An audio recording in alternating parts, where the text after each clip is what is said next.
Huwag kayong masyadong mag-isip na kailangan sobrang talino mo para maging kapitan or maging chief engineer. Ang pinaka recipe lang, o pinaka number one ingredient, yung sinasabi nila meron kang perseverance. Kasi yun yung talaga yung magdadala sa'yo. And then, siyempre, samahan mo ng dasal. Yung skills naman, matutunan mo eventually, matuto at matututo ka. Welcome to the Global Filipino Magazine, Kwento ng Tagumpay. This is another inspiring story para sa ating lahat ng mga sumusubaybay at nag-follow sa ating platform, sa ating page, FB page ng the Global Filipino Magazine. We are very lucky today because we have three of the best businessmen in the world today. Coming from the Philippines, I will just first introduce to you the president of Alpha Pearl of the Orient Maritime Incorporated. Let's start first with the lady, Ms. Jessamine De Vicente. Palapakan natin. And of course, the technical manager of Alpha Pearl of the Orient Maritime Incorporated, Captain J. De Vicente. And I think this is the third time that we have put him on the frame sa The Global Filipino Magazine, the CEO Maritime Boating and Yachting Training LLC, Captain Joy De Vicente. Hindi na pangalan talaga Captain Joy, no? Napakasaya. At kaya welcome din natin yung mga kababayan natin na laging nakatutok at laging nag-share and like ng ating mga videos na to. I would like to ask first the Power Twins, actually, kambal ng ating bisita ngayong araw na to. We have today Captain Joy and Captain J. De Vicente growing up together. Did you envision this kind of career or profession coming during your childhood years? Actually, yung pangarap talaga namin, maging police or maging army kasi yung papa namin, police. Okay. So, since mahirap kami, nag-ano kami na makapag-exam sa PMA, PLPA. So, yun talaga yung namin. Kaya lang, unfortunately, nung time na yun, underage kami. And may nag-introduce sa amin about sa Philippine Merchant Marine Academy. So, yun, doon ako nagkaroon ng idea na nung ako, napapasok ako sa Navy. Kaya lang, nung nakapasok na ako sa academy, ang kailangan ko ng problema ko yung paano ko maitaguyod yung mga younger brother and sisters ko kasi 7 kayo magkakapatid. So, after graduation, ang naging pinili kong profession is mag-join ng Merchant Marine. And doon na nag-start. Pero initially talaga hindi namin. But was it an agreement between or a family's decision that since you are twin, pareho kayo ng course in one? Hindi actually. Kasi magkaklase kami from elementary hanggang second year high school. Tapos pinahiwalay na kami ng mga teacher namin. Dahil masyado kami makulit. So, from then, naghiwalay kami ng landas. And yung pangarap namin na siya maging isang seaman at ako naman ay maging Navy, Navy officer. Yun talaga dapat. Kaya lang bago lang yun nung nag-join ako ng Merchant Marine tapos siya naman ay napunta dito sa Dubai. Pero choice niyo yun. Kasi yung iba, di ba, normally, when I grow up, I would like to be a doctor, an engineer. Diba? Sa inyong case? Lagi namin, pag sumasali kami sa mga contest sa school na lagi namin sinasabi is maging army or police. Yun talaga yung, di ba, pag baby ka. Kasi yun ang inaano namin. Meron police sa pamilya? Meron, isa ng Coast Guard. Okay. So yun kasi yung, di ba, pag maliit ka pa, nakikita mo sa tatay mo. So yun yung maging, naging model nyo, no? Kami yung first na naging kapitan sa pamilya namin. Tapos sumunod na lang yung iba. So, after ko na pumasok sa PMB, nagsunuran yung ibang kapatid. And then, ngayon, sa pamilya namin, 3 kaming kapitan. Yung isang younger brother ko. And then, yung isa, siya naman yung nag-join sa Coast Guard nung bago mag-retire si Papa. So, para lang ma-fulfill din yung kung ano yung pangarap namin. Siya na lang yung, sige, ikaw na lang mag-join. Galing, no? Si Captain Joy. What was that childhood scenes that you can recall right now? Kasi nung time na yun, malilit kami, ako talaga isa sa pinakamahilig sa baril. Kaya yun ang police din. Yun ang in-expect talagang nirpatin sa amin. Kasi nga, una, bilang tatay, nakikita mo siya. Yun yung lagi namin nakikita. So, puro laruan namin baril. And then, ang pangarap niya sa amin, gusto niya, pag pumasok man kami sa sundalo, ayaw niya maranasan namin yung naranasan na ordinary lang. So gusto niya, either pumasok kayo ng PNPA, PMA, para at least diretso na kayo opisyal. Kasi ayaw niya maranasan niya. Kasi ano lang naman siya kasi non-commissioned officer. So dumaan siya sa pinakamababang rangko. So nung time na yon, dahil din sa financial needs ba, may kapitbahay din kami kasi na lagi siya nawawala. Tapos pag bumabalik siya, dami niyang pera. Dami sa lubong, sa tsokolate. Tapos dahil kapitbahay namin, minsan makabutang ka. Kaya pagka dumarating... That's why I'm asking. I'm trying to connect your dreams sa iba ng mga kapitbahay natin. Kasi nung time na yan, di ba, pagka siman ka, ikaw yung may mga laging bagahe, ikaw yung laging may bagong komisyon, ikaw yung may mga tsokolate, ikaw yung laging may balikbayan. Yun. Ganun ang nangyari sa amin. Yung kapitbahay namin, dahil subdivision nga kami, we start na yung bahay pareha lang, tapos every 6 months or 1 year nawawala. Pagdating niya, pinapagawa yung bahay, sasakyan, tapos ang daming chocolate. So, curious kami. Sabi namin sa papa namin, ano ba trabaho niya, Uncle? Bakit tagal siya nawawala, pagdating niya, dami niyang pera. Nung sinabi niyang seaman, so yun ang tumatak sa isip namin. Okay, yun pala, yun ang ano natin. Okay. So, yun yung mga nakikita niyo na nag-influence probably sa inyo. No? Yes, so. But during your, yung nag-aaral pa kayo, ano yung mga encounter niyo? Were you that, strong enough to really pursue that dreams, or may mga dumaraan din na parang ayoko na to Ako, so ganit sa akin, yung first na nag-exam ako sa PMA, hindi ako pumasa. Actually, magkasabay kami. So, since nagkaroon na kami ng idea about sa Merchant Marine, nag-aral kami sa Davao. Nung time na yon, magkasama pa kami ni Otol. So, ang unang pinaka-struggle namin talaga is yung sa pera kasi wala kaming allowance. Though sa tuition fees, okay naman kasi scholar kami din doon. So, nung following year, nag-retake ako. Hindi nila alam nila papa, nag-retake ako. Pumasa ako sa PMA. So, alam ng daddy mo rin, pero parang alam ng daddy mo na hindi ka pumasa. Nung first day, alam niya. Yung nag-retake ako, hindi mo sinabi. Hindi ko sinabi. So, nagulat na lang siya na, yun nga, nung pumasa ako. Kasi ang advantage kasi sa PMA, libre lahat, tapos may allowance pa. Okay. So, yun, nag-transfer ako sa Zambales and si Utol lang nagpatuloy din doon. And then, yung mga younger brothers namin, ganoon din, sumunod na rin sa yapak namin. But, ang pinakamahirap sa akin ng part na yun kasi talaga is yung pag umuwi ka, kung makita mo yung hirap sa buhay sa family mo. So, yun talaga yung naging motivation ko, naging motivation namin na mag-strive. Naalala ko nung dito sa Dubai, tapos graduating na ako sa PMA. And si mama kasi, nag-start siya na, kasi yung bahay namin masisira na eh. So, nag-start si mama na magpatayo ng bahay, na kahit maliit lang. So, siya yung nagsasacrifice kasi graduating na ako, wala na akong allowance na galing sa barko. So, siya muna nagpapadala. So, dami ng racket on dito eh. And then, nung after ko graduate, ako naman na nag-take over. So, parang palitan kami. Umaga siya nag-asawa. So, ang usapan namin, sabi ko, bibili ako ng sasakyan kina mama. First ko kasi na, after graduation kasi, diretso sa officer. So, first vessel ko, ang promise ko is, bibilang ko sila ng sasakyan sila mama. So, usapan namin, ako ang down payment, siya yung mag-monthly. Yung loko, nagpakasal after nung So, mga responsibilidad. So, wala lahat na. Unahan niya ako. Okay. So ngayon, it started with a dream, and then you completed the course, and then you probably found your luck in looking for a job. Bakit nag-Dubai siya? Bakit ikaw hindi? Okay, nung time kasi na yun, since si Utol kasi, ako kasi pag-graduate kasi ng PMA, since government school yun, yung assurance na meron kang company, 100% kasi yun. Okay. So, habang nag-aaral ka, meron ka ng company. Sa school kasi namin noong time na yun, walang company kasi noon. So, nahirapan siya mag-apply. Umabot siya ng 1 year sa Manila na nag-apply and wala siyang papasok at trabaho. So, yung pinaka-option talaga nun is pumunta dito sa uncle ko sa Dubai. Ayun, naiwan ka. Was this the first time that you were separated from one another as twins, no?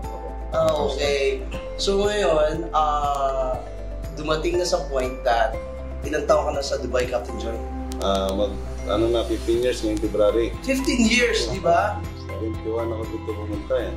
Kamusta ang 15 years of your life? Doon mo nakilala siya, no? Nagkaano kami ni wife sa PMMA din sa school kasi inalagaan niya rin yung mga yung dalawang pinsan kasi nito doon yung graduate sa school ko. So, nireto-reto, alam yun yung mga... But si Madam, maritime din from by profession, nurse talaga siya. Okay. So, nagkakilala kami, nurse pa siya, and pinasok ko siya, ako ang nagpasok sa kanya sa maritime. So, pinagmasteral ko siya sa PMMA din, pinagmasteral, and then nagturo sa mga maritime training center kung saan ako pumapasok. And then, na-expose siya kung ano yung meron sa maritime. Then later on, yun, siya na nakapag-formulate kung paano makapag-venture sa mga... So you three are sharing the same boat. Sabihin, parang kayo can relate to the story of maritime, no? Ako. Madam, ang maritime ba pag maritime, ang seaman ba para sa seaman, seawoman din? Of course. Of course, yes. Ano sabi mo that you have Because married we have seafarer, di ba? Yeah. Maritime is equal, like for men and women. Okay. Yeah, and well, first and foremost, thank you for this opportunity that we can share our lives, no? And for these two, talagang sobra yung mga diskarte nila. And I've witnessed that. It's not just all a highs, including the lows. Yeah. No? So the question is sa akin naman ba sa maritime, tama yun. I am a nurse by profession, and then he was the one who influenced me into the maritime industry. So I started as an instructor. Yeah. So when I had my master's degree at PMMA, dun na mas lumawak talaga yung... Doon nabuo ang inyong pag-ibig? Ay, hindi po. Mag-asawa na po kami nun. Okay. Okay. Nag-nurse. So, dinala mo rin siya. Nag-nurse pa lang ako, mag-asawa na po kami. Okay. So, doon po mas lumawak yung pag-unawa ko when it comes to the industry at with regards to the business, ganun din. Kasi of course, before nga ang plano sana namin, training center, pero hindi. Nalipat sa Manning. Pero naging seaman din kayo, di ba? You still experience yung sumasakay sa barko for 9 months umuwi, di ba? Siya. Baba niya lang. Ako lang last Kaya hanggang ngayon? Yeah. Active seafarer pa din siya. Sakay ulit siya. Seafarer. Eh, paano yung konotasyon na yung notion? Na kapag daw, kapag daw sa iba't ibang report. ports Report. hindi ka ba natakot sa part na yun? That you are marrying a seafarer? Yun ang advantage pag ang isang wife ay knowledgeable when it comes to the industry. Kasi kung alam mo talaga ang ginagalawan ng asawa mo, I mean, into the whole industry yung naintindihan mo yung regulations, naintindihan mo yung mga nature ng ginagawa nila, ng trabaho nila. Of course, it will not lack you something. Well, ganito lang naman yan. Pero iba may mga itsura. Hindi, ganito. Let us put it into the context of the... Tatagol talaga.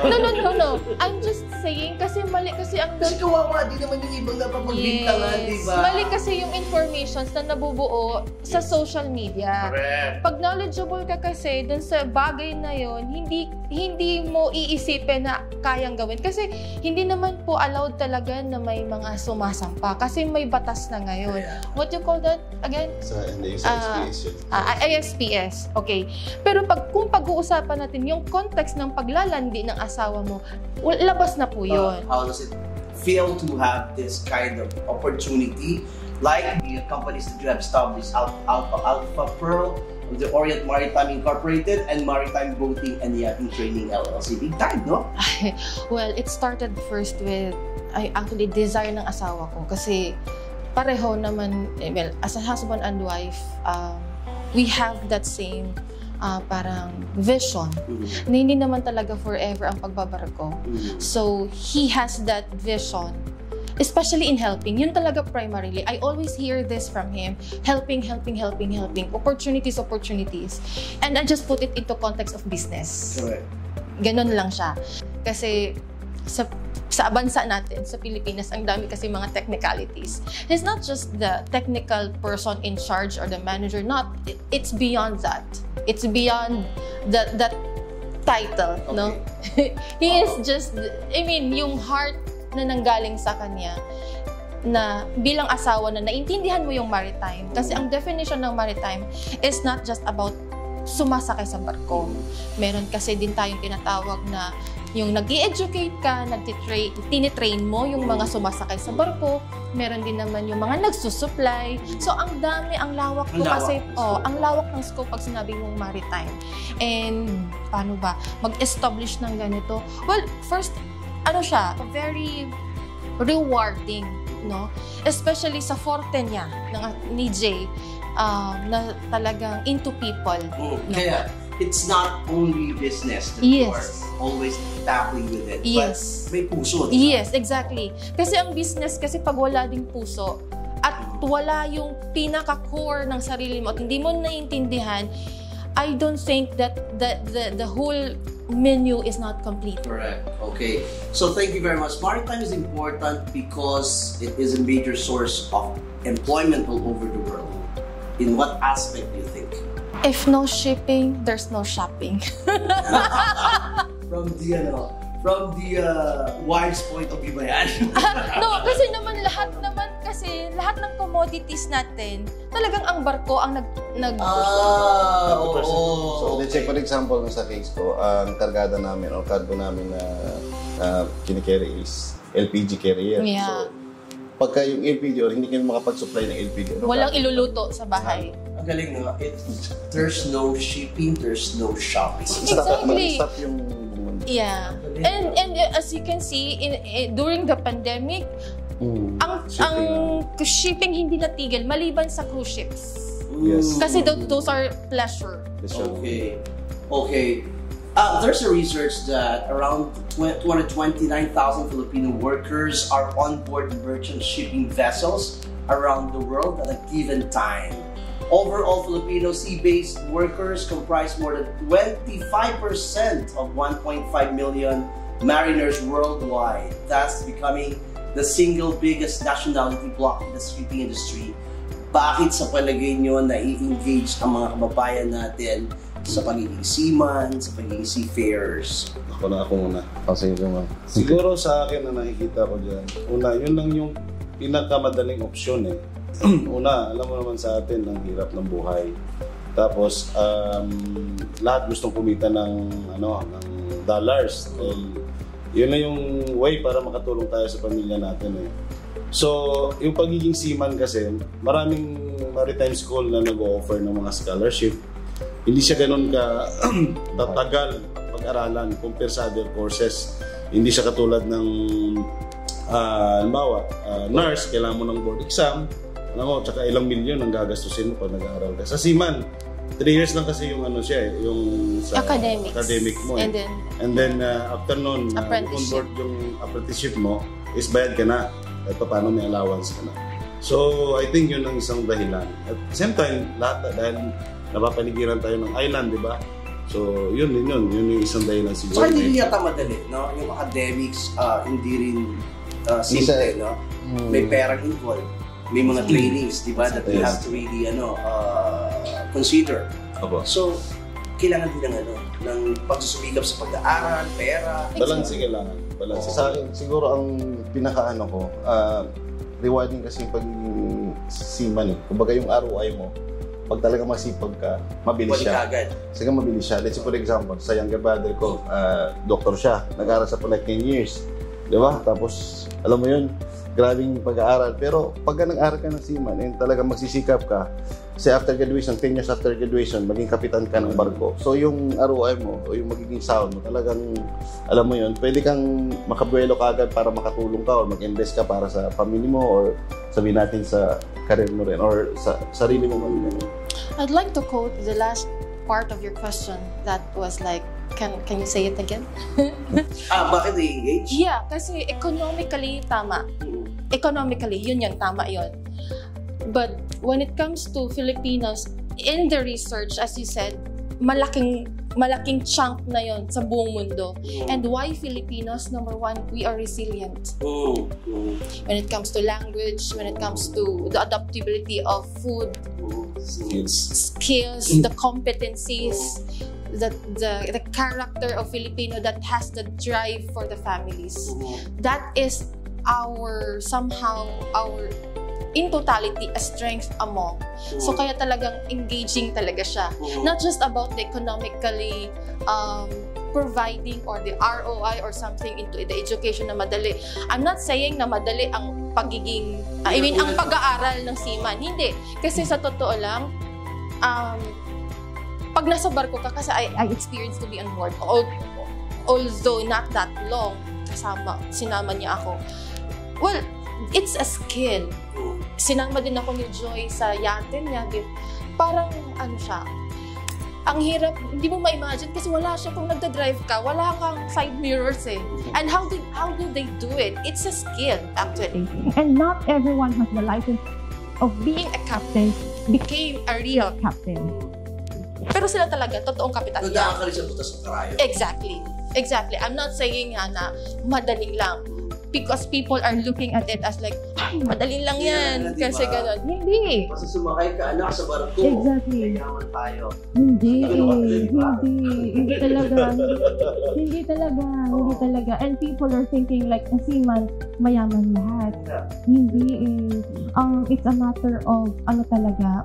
Tama yung sinabi ng asawa ko Na mabilis talaga yung ROI. Pero if you come to think of it, there's something na kailangan nilang maintindihan na kasi maraming natitake advantage ang mga seaman kasi hindi na naisip na pag bumagba ng barko or at the end of their contract, wala po silang sahod. Siguro dyan po papasok kayo yung inyong mga Okay, diba? so, nakakatawa because na-educate tayo ng interview na siya, So ngayon, in our last part, ano ba sasabi niyo sa mga kababayang nais makipag-usapa na rin sa ibang bansa, katulad ni Captain Joy, at sa mga nangangarap din maging isang ganap na kapitan ng barko o yate? It's not an overnight, job, di ba, Captain Joy? Sa akin kasi, based sa experience ko, una kailangan talaga meron kang goal talaga. Number one, kailangan alam mo kung saan ka pupunta. Parang barko yan na pag wala kang rumbo or course or direction, hindi mo alam, hindi ka talaga makakarating sa destination mo. Kahit na mabilis pa yung takbo mo, kung wala ka namang direksyon or yung course na tinatawag, hindi mo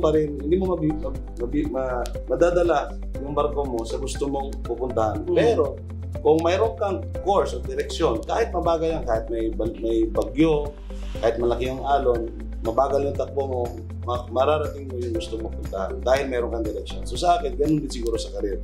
Kasi sa akin, talaga kami, pinrepare kami ng magulang namin na kahit anong sitwasyon, kailangan gawan mo ng paraan, makasurvive ka kasi mahirap nga lang kami. So, hindi ganun kadali dahil pinagdaanan ko dito as in, siguro naman may mga mas mahirap pa sa pinagdaanan ko. Pero kung ano man yung narating ko ngayon, siguro reward din ng Diyos sa akin kasi dumaan din ako sa hirap katulad ng iba na kung ano man yung pinagdaanan nila at narating nila. Ganun din ako. Wala rin namang special doon kasi normal talaga. Wala kang mararating kung hindi mo pagdadaanan yung hirap Captain, are you still updating yourself? May mga ganyan pa rin bang it's a continuous process para that you have to really update yourself to be relevant sa inyong patuloy kang umatag ng barko? Yun nga talaga yung purpose ko bakit tuloy-tuloy pa rin yung pagsakay ko kasi siyempre pag meron ka ng company and nag-interview ka ng mga kapitan din para sasampa sa mga manifestation namin. So, kailangan being an interviewer, equip ka rin sa knowledge and skills na dapat na kung ano yung hinahanap mo sa applicants. So, from time to time, sumasakay ako and nag-update din ako sa aral. So, since na tanker beses yung sasampa namin, every 6 months meron kami inspections and then may mga audits din kami. So, from then, kami na napupusigil yung mag-aral. And bukod mo pa doon yung mga trainings, pagka nasa bakasyon kami na nare-require ng STCW and yung sa company namin. So, yung mga ganun. Okay. So, lastly, gusto ko lang itanong na not everyone is given the opportunity to really enrich their knowledge and skills and become successful. May mga seaman din na hindi naging matagumpay. So, maaaring nanonood sila sa atin ngayon, ano na lang advice ang maaaring natin ibigay? Is it the application of, parang sinasabi nila na pagsiman ka ba, dapat na kung nadapa ka, doon ka rin babangon, hindi mo, kinakadami mo ma-convert sa ibang trabaho to really, catch up on the things that you have lost. Kayo, madam, anong advice ang maaaring ibigay sa mga seaman na hindi tagumpay sa ngayon? Okay, habang may buhay, may pag-asa pa din. Kung hindi man sila naging matagumpay dun sa pagbabarko nila, there is a lot of avenues. Maybe siguro dun ka sa education, or di kaya naman dun ka sa pagiging negosyante, o di kaya naman, kasi marami nga eh. Pwede namang, not necessarily naman na kung talaga bang, well, you have to ask yourself din naman, kung talaga bang yun ba talaga ang forte mo. Kasi ako based on experience talaga, totoo yan. Marami kasing mga nag-uumpisa sa pagbabarko tapos biglang natakot, nakaramdam ng failure, nakaramdam ng, ang tagal ng promotion, ang tagal ng opportunities, tumitigil. Kasi lalo na sa atin na maraming mga kadete, ang daming naglipanan ng mga kadete dyan sa Manila na naghahanap ng mga companies. So yun yung challenges talaga na hindi mawalan ng hope hanggat may buhay, may pag-asa pa din. Last words po. Sa akin, siguro para lang din encourage yung mga aspiring seafarers. Huwag kayong masyadong mag-isip na kailangan matalino or sabihin natin na kailangan sobrang talino mo para maging kapitan or mag-chief engineer. Actually, hindi. Ang pinaka-recipe lang, number one ingredient is yung kailangan marunong kang yung sinasabi nila meron kang perseverance. Kasi yun yung talaga yung magdadala sa'yo. Yan, siyempre samahan mo ng dasal. So, wala nang ibang dyan kasi yung skills naman, matutunan mo, eventually matuto ka. At gusto mo successful, anong sabi niyo, Captain Joy? Alam mo, sa karir natin, dalawa ang pinakamahirap. Tatlo.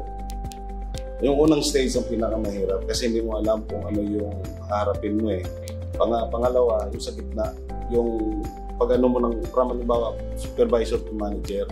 Kasi yun na yung kung sa supervisor kasi, bago ka maging supervisor, naranasan mo na lahat. Well-equipped ka na sa experience.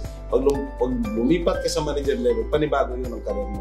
At lastly, pag nandun ka na sa pinakamataas na posisyon, ang pinakamahirap dun, paano mo i-keep yung posisyon na yun? Yun ang pinakamalaking challenge. Kaya yung nagsasabi na pag nandun na sila, madali na, no, yun ang pinakamahirap. So, yun, ang mo na siguro yan sa akin, keep your feet on the ground lagi. Kasi normal naman nagkakaroon ng problema at may mga challenges lagi. Ang pinakamaganda kasi pagka yung paa mo lagi nakaapak sa lupa, matisod ka man, madaling bumangon.